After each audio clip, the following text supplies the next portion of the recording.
అబ్రహామును పిలిచిన దేవుడు నమ్మదగినవాడు.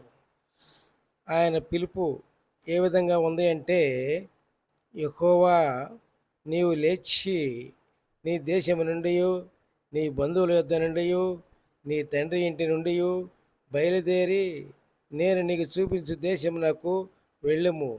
నిన్ను గొప్ప జనముగా చేసి నిన్ను ఆశీర్వదించి నీ నామమును గొప్ప చేయుదును.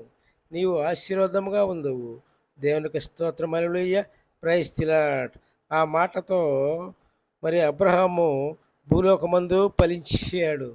ఎట్లాగంటే అబ్రహాము వెండి బంగారము పశువులు కలిగి బహు ధనవంతుడై ఉండేను అని రాయబడి ఉంది. దేవునికి స్తోత్రం, హల్లెలూయా, ప్రైజ్ ది లార్డ్.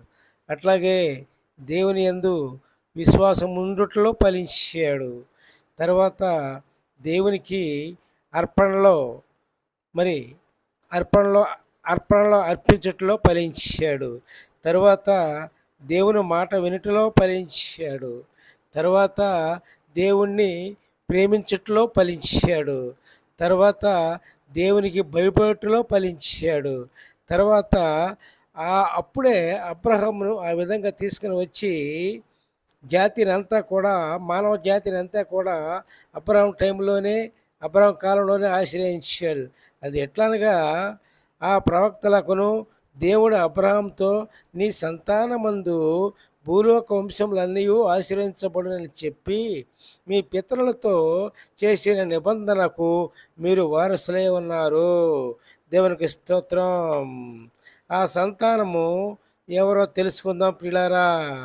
మరి అబ్రహాముకును అతని సంతానమునకును వాగ్దానములు చేయబడిను. ఆయన అనేకులను గూర్చి అన్నట్టు సంతానములకును అని చెప్పక ఒకని గూర్చి అన్నట్టు నీ సంతానమునకును అనెను. ఆ సంతానము క్రీస్తు. హల్లెలూయా, ప్రైజ్ ది లార్డ్. అట్లాగే ప్రియులారా, మనం ఎట్లా ఆశ్రయించబడతామంటే ఆయన దేవుడిచ్చిన వాగ్దానం ప్రకారము మీరు క్రీస్తు సంబంధులైతే ఆ పక్షమందు అబ్రాహాము యొక్క సంతానమై ఉండి వాగ్దాన ప్రకారము వారసులమై ఉన్నాము. దేవునికి స్తోత్రం, hallelujah, praise the Lord, praise the Lord, praise the lord.